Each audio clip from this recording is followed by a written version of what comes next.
ఇప్పుడే జీ5 app download చేయండి. చూడండి మీ ఫేవరెట్ టీవీ షోస్ ఎప్పుడైనా ఎక్కడైనా. అందరికీ న్యాయం చేసే మీరు దాని బాధ అర్థం చేసుకుని ఆచకి న్యాయం చెయ్యండి. న్యాయం కావాలి అని అడిగిన వాళ్ళకి న్యాయం చేయవచ్చు. నాకిదే నచ్చింది, ఇదే చేస్తాను అనే వాళ్ళకి ఏ న్యాయం చేయమంటాం?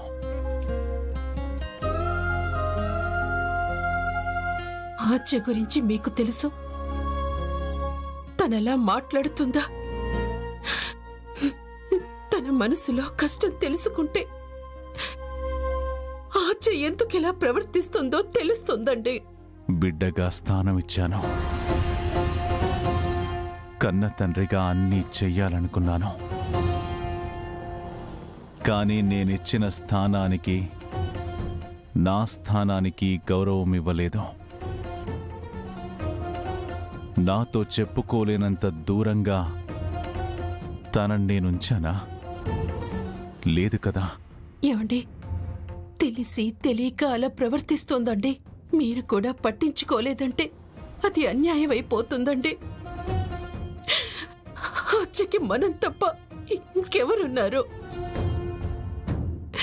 అది ఇంటికి దూరమైనా, సీనయ్యకి దూరమైనా తట్టుకోలేదండి.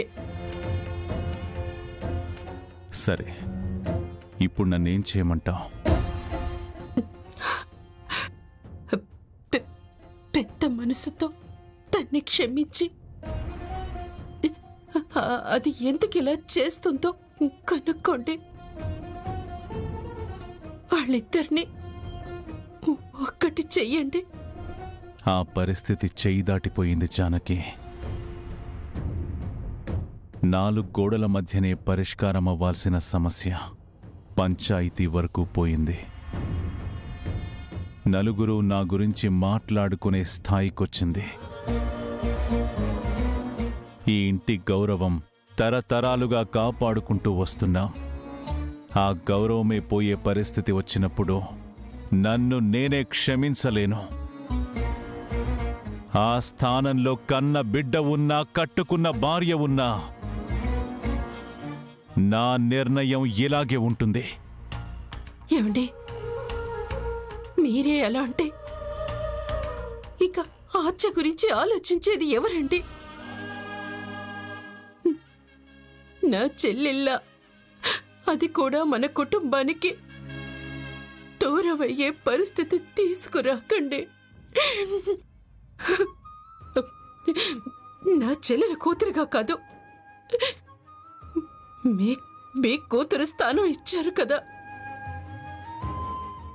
తండ్రిలా ఆలోచించి ఆచకి న్యాయం చెయ్యండి. మీ కాళ్ళు పట్టుకుంటాను.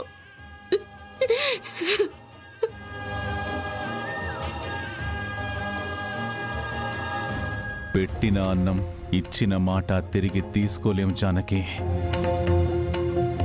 చివరి నిమిషం వరకు ఆద్యని బిడ్డలాగే చూశాను. తండ్రిగా ఆలోచించే న్యాయం చెయ్యాలి అనుకున్నాను. ఆద్య నన్ను నాన్నలా చూసుంటే తన కష్టం చెప్పేదే. జీ5 యాప్ డౌన్లోడ్ చేసి అన్ని ఎపిసోడ్స్ పూర్తి ఉచితంగా చూడండి.